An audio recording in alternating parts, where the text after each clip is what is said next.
हरि हरि गोविन्द श्री हरि हरि गोविन्द हरि। श्री सौन्दर्यस्तबकः। वन्दे सौन्दर्यपर्याप्ति भूमिं कामपि देवताम् अब्जं सहोदरं यस्याः संशन्त्यब्जशरं सुतम्। वन्दे सौन्दर्यपर्याप्ति भूमिं कामपि देवताम् अब्जं सहोदरं यस्याः संशन्त्यब्जशरं सुतम्। अद्वैतमक्षिभिरिह श्रवसां यदि स्यात् द्वैतं पृथक्यति पुनारसनासु च स्यात्। ईशीय वर्णयितुमर्णवराजकन्ये तत्तादृशं किल तवावयवाभिरूप्यम्। मौलौ त्वयापि विधृतो मधुपौगमैत्रीं चित्रं करोति कमले चिकुरप्रपञ्चः। माने कृतेऽपि भुवने मलिनैकसख्यं प्रायेण देवि कुटिलप्रकृते स्वभावः। न त्वं दधासि नवचम्पकमाल्यमम्भ कर्तुं निसर्गसुरभौ कबरे सुगन्धम्। किं तर्हि कुन्तलपरिमलसारलाभ लोभभ्रमद्भ्रमरलोकनिवारणाय।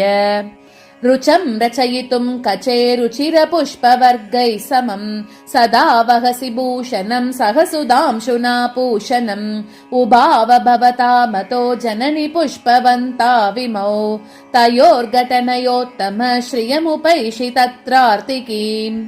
सुमनोवरवासवासनाद्युषिताः कृष्णगणाब्धिशालिनः वरदे विजयन्ति कुन्तला भवदीया सकलापभृज्जयाः। जलभृद्रुचिबाजि सिन्धुकन्ये शिकिषुद्वेषमुपेयुषि प्रकामम् तमसा कलिते तवोपपन्नः कुटिले कुन्तलमण्डले हि बन्धः। अलकाकृतिरग्र्यपुष्पकान्ता प्रबल श्रीददया तव प्रसिद्धा वरनीलरुचोज्ज्वला मुरारेः वनिते भाति मुकुन्दलालितश्रीः। भुवनोत्तर सिन्धुभूषितो घनशैवालकवत्कचो ध्रुवम् सुरुचामहितो हिमालयोदित उद्भावितमीनलाञ्छनः। हन्तलक्ष्मि तव कुन्तलव्रजं चामरं वदति पामरोऽपि कः। प्राक्तनस्तु हरिणोपलालितः पश्चिमं यद पुरस्कृतं मृगैः।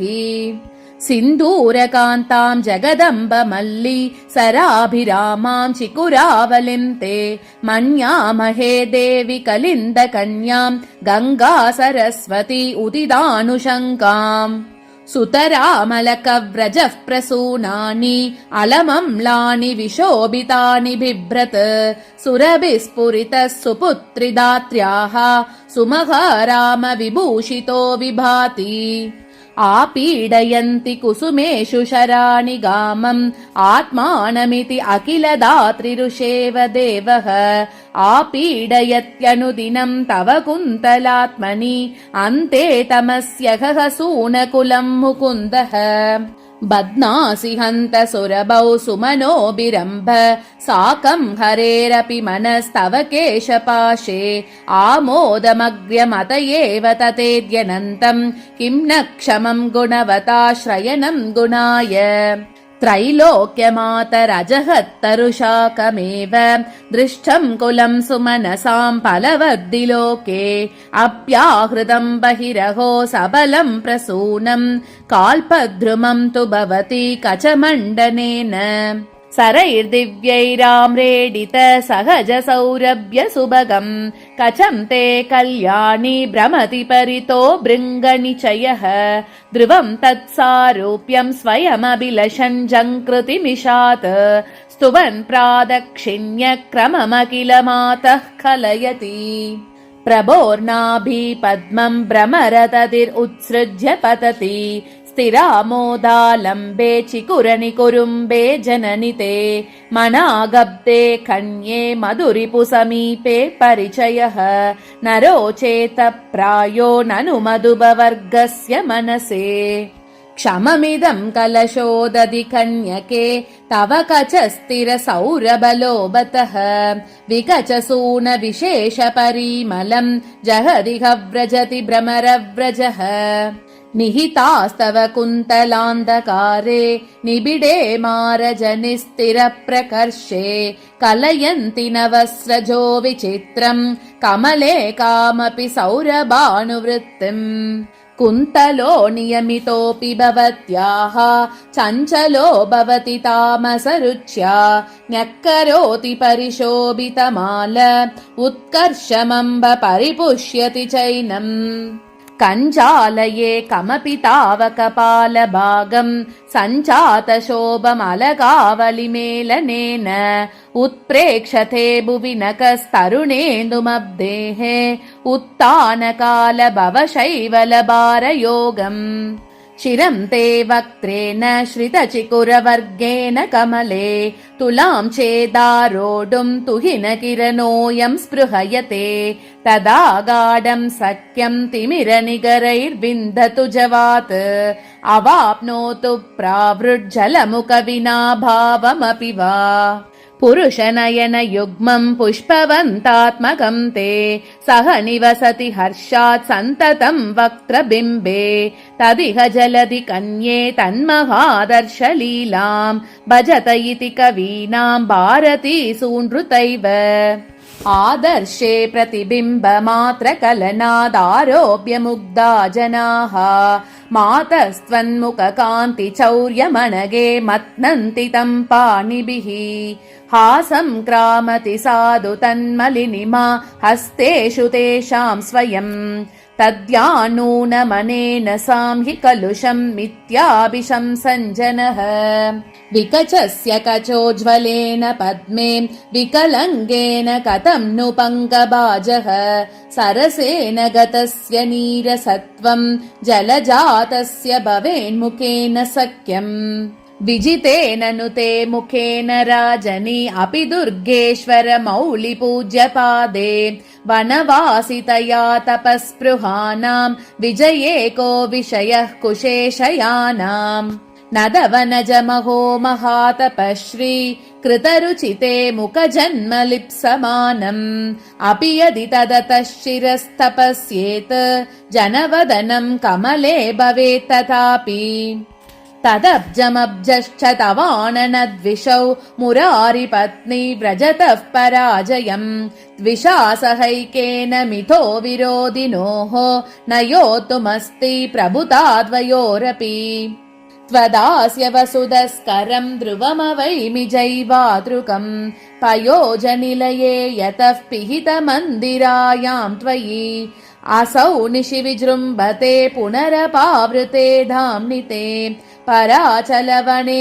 रवेर्गृणिषु वादिवालीयते जन्म मन्दिरमशोकसम्पदः सालकान्तमुरुकान्तिकन्दलम् आननं मदनकेलिकाननं मन्यते जननि माधवस्तव स्वरूपस्त्वद्वदनात्मना तथा द्विधासुधांशुर्जलदावजायत तदेश राजा द्विजराज इत्यतः पदं तदात्यर्तवदच्युतः प्रिये मातः सरोजवदने वदने त्वदीये सम्पुल्लमुत्पलमिवाच सरो विशेषे चन्द्रे कलङ्ग इव भृङ्ग इवारविन्दे मन्दे दरत्तुदिरसौ तिलकः समिन्दे उपाश्रिता नवयवमुद्गतश्रियम् प्रियङ्गुणादिकम् अनुमद्यमाशुभम् त्वमेयुषि वरतिलकाननारमे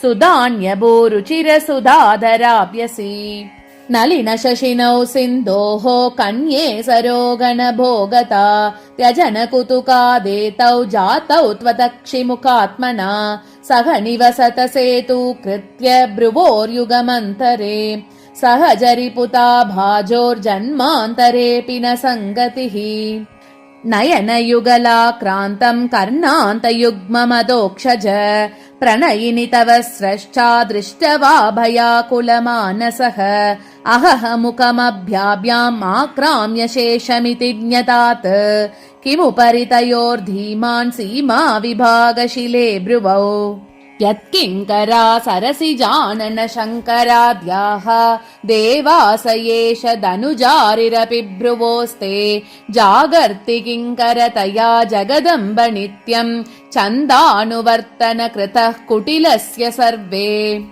श्रुत्यन्तजुश्चममलोत्पलकान्तियोगात् अत्यन्तसुन्दरमनङ्गजनेर्निदानम् उत्पासितामरसभामहितम् मदम्ब को नस्तुवीतनयनम् तव कृष्णरूपम् दुग्धाम्बोधिसुते त्वदक्षि विजितो राजानमेनो गतः त्यक्त्वा सावपि मण्डलम् मुखजितो दुर्गेशमेनाश्रयः सत्वेगम् करतः परम् च शिरसा धृत्वा दृगास्यद्विषोः दुर्गेश स्वयमीश्वरोऽप्यटति कल्वध्यापि भिक्षामहो नयनम् तव देवि वर्णरीतेः विपरीतेऽपि विपर्ययम् न याति कमलम् तु तमेति कञ्चगेः कथमाहु समताम् तयोर्कवीन्द्राः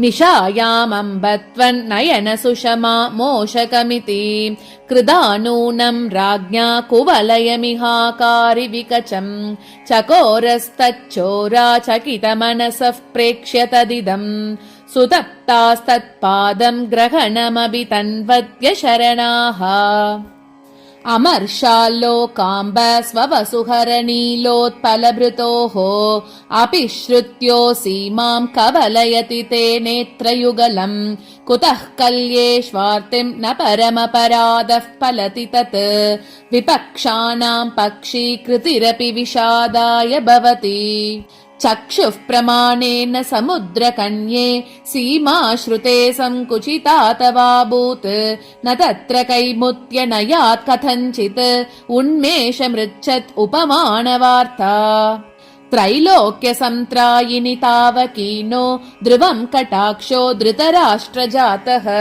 कल्याणि कर्णप्रणयी कथम् वा पुष्णाति कृष्णार्जुनदीप्तियोगम् आकर्णदेशात् उदितप्रकर्षम् तवाक्षि मन्ये तनुबाणरूपम् यत्कङ्कटम् वेङ्कटनायकस्य धैर्यात्मकम् कृन्तति सिन्धुकन्ये गुप्तावनेषु विचरन्ति सुहृद्यमीनाः कस्यापि नो कुवलयेषु दिवा प्रकाशः राज्ञो बिभेति जगदम्बकुशेशयालिः कर्णे जपे जयति नेत्रयुगे भवत्याः आस्वादने कृतरसा वदरामृतस्य मादस्त्वदक्षि मधुबौ पदमार्गमध्ये नासाक्य चम्पकमवेक्ष्य निवृत्तयत्नौ दृष्टेप्सिता ग्रहणतस्तरलौ सदास्तः जातोन्मेषौ मुखरुचिसुधा सागरे तावकीनौ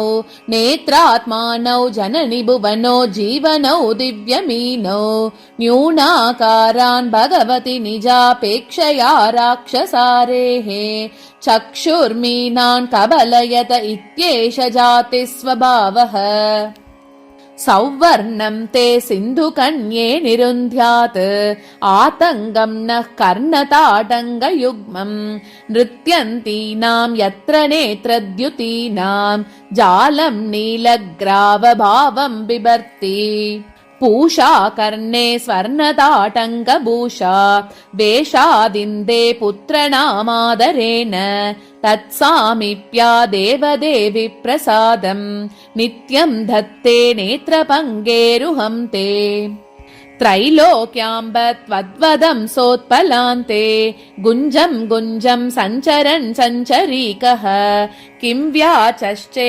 कान्तसन्देशहारी कर्णाभ्यर्णे काममन्त्रार्थतत्त्वम् हरि हरि हरि गोविन्द श्री हरि हरि गोविन्द